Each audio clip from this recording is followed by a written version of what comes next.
ମୋ ନାଁ କିଶୋର ମହାନ୍ତି। ମୁଁ 1976 ମସିହାରୁ ଏହି ସଂସ୍ଥାରେ नमस्कार आमे वर्तमान पहुंचती अनुभव लाभ संत निरंकारी सत्संग भवन काजीडीह कटक।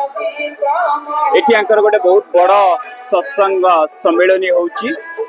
एटी आमे देखिबा कोन कोन तांकर कार्यक्रम चलीची। एटी आपण देखि पारुथिबे जे सत्संग रे केते लोक जोग दैचंती।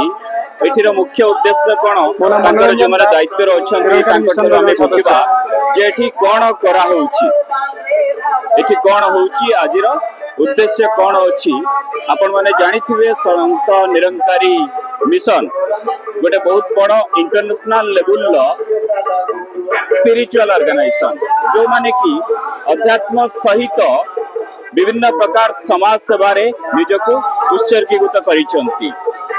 से अनेक समाज सेवा काम करी। आज से सत्संग सहित गोटे प्रीति भोजन आयोजन करा जायछि। ए प्रीति भोजन रे ओडिशा ये आज कार्यक्रम पारंपरिक सनातन व्यवस्था कार्यक्रम संत मिलन जो आनंद उत्सव सृष्टि हुए। कहीं सन्थ मिलवा तो बहुत कष्ट, किंतु सन्थ मैंने जो मिलती से गोटे परमात्मा को साक्षात्कार होला अनुभव हुए। जो मैंने मिलती से भितर ये प्रकार गोटे अनुष्ठान ये प्रस्तुत होगा पक्ष गोटे कारण हूँ सन्थ शब्द सहित गोटे अनुष्ठान संपर्क रही। सन्थ मिलवा विरल, सन्थ सहज चिन्ह हुंती कि ये गोटे अनुष्ठान सन्थ निरंकारी मिशन जार ना कौन सन्थ से प्राक्टिकली सन्थ क्या कहते बुझाऊ। सतगुरु मेरा भय कृपाल, सतगुरु मेरा भय कृपाल, बदल डाली मेरी जीवन की रेखा। अब शुरू से जीवन में जो भी था शंका, आज बन गई सारे निकल गए सारे रेखा। तो ये बदल गई रेखा, जीवन की रेखा और जीवन की जो रास्ता है ये बहुत आनंदमय हो चुकी है। सतगुरु को बड़े निहाल है, बड़े कृपाल है। जो भी हो दास पुणी थे निज भाषा को पढ़ाई आस मातृभाषा को। ये मिशन हूँ प्रेम रा, ये मिशन हूँ प्रेम रा। सन्थ शब्द प्रेम सहित जोड़ी, जो प्रेम अच्छी से सन्थ अच्छी, जो सन्थ प्रेम नहीं से सन्थ नहीं। प्रति वर्ष एमती नूतन वर्ष रे तांके एठारे गोटाए प्रीति भोज व्यवस्था होची।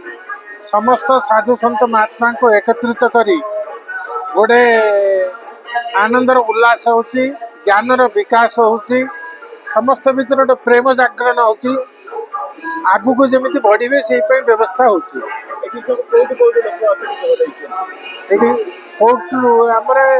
प्राय पाखापाखि कटक, बालेश्वर, भद्रक, गंजाम आ खोर्धा सब आडू महापुरुष आसछन्ति।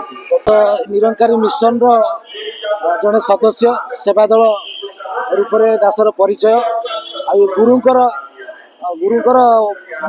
सेवा करने ये वर्दी मिली। आपण माने कोन कोन सेवा करन? आम ये सत्संग स्टार्टिंग रु जमते हॉल को सफा करवा, दरी पकईवा आ सब महापुरुष माने आसापे सुविधा करवा। कार्यक्रम विषय किछ कहबे? आज कार्यक्रम तो बहुत विशेष अच्छी। वर्ष को थरे जो प्रीतिभोज जो आम पालन करा सद्गुरुकर ये गोटे मुख निषेध जे प्रीतिभोज संसार भितर आज जो भाईचारा कमी, जो भल पाइबा कमी, ये कमी निरंकारी मिशन आज ये प्रीतिभोज को पालन करुच्ची। गोटे माने संसार भितर गोटे आदर्श होकर बाहर परस्पर को भल पाइबा। कौन जाति पातिर भेद ना, ये समस्ते गोटे पितार संतान। तेणु से ये प्रीतिभोजर